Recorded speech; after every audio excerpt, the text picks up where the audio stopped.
Hello again. And still the punters flood into the Labour Party, the ultimate fool's errand. Therefore, with even some deluded anarchists joining the not so merry throng, it demands further commentary, I'm afraid. Far from being a sign of meaningful, exciting political insurgency, this phenomena is almost entirely driven by a section of our bloated middle class. It has no revolutionary content whatsoever.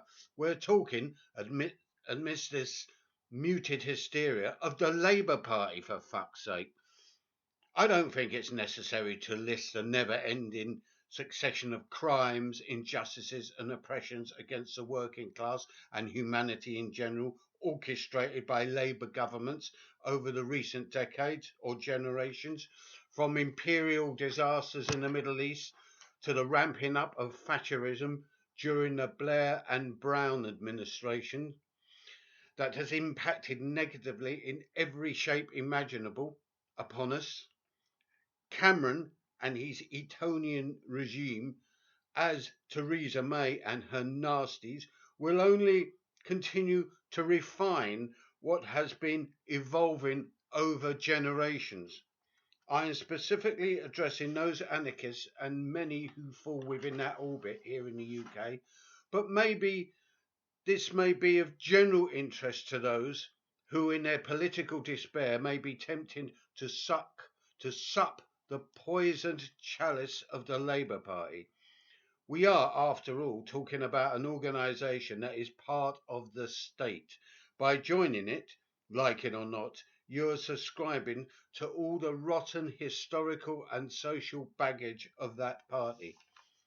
Jeremy Corbyn may be a nice guy who wants to preserve the National Health Service, opposes the insanity of Trident and other such reasonable social democratic policies.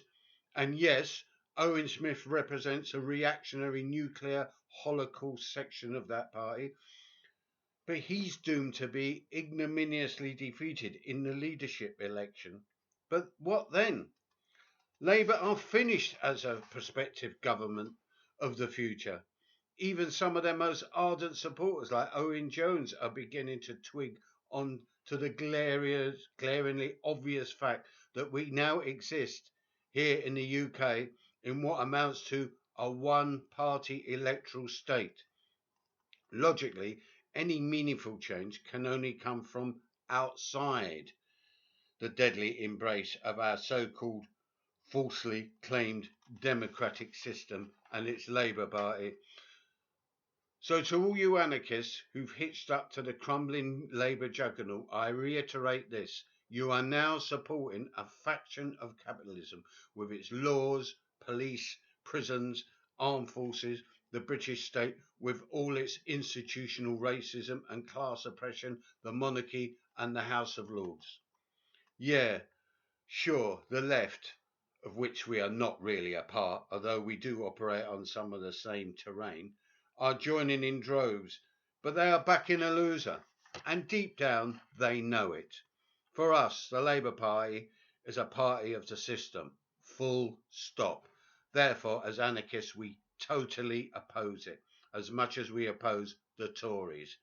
Our task is to prepare for a genuine, long overdue revolutionary upheaval. The Labour Party, like the Democratic Party in the USA, ain't got nothing to do with that. And realistically, we expect Labour to implode, either in slow motion or in a violent cataclysm. Corbynism is a form of muted, almost religious hysteria. It can only come to a tragic, unhappy ending. All those who've been beguiled by this current will end up with more than egg on their faces.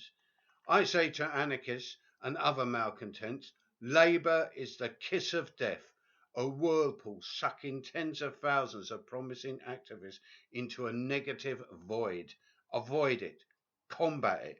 Labour is the enemy just as much as the Conservatives. Don't allow Labour to draw away and suck out all our energy and anger. We should be, as I say, combating it, not joining it. Bye.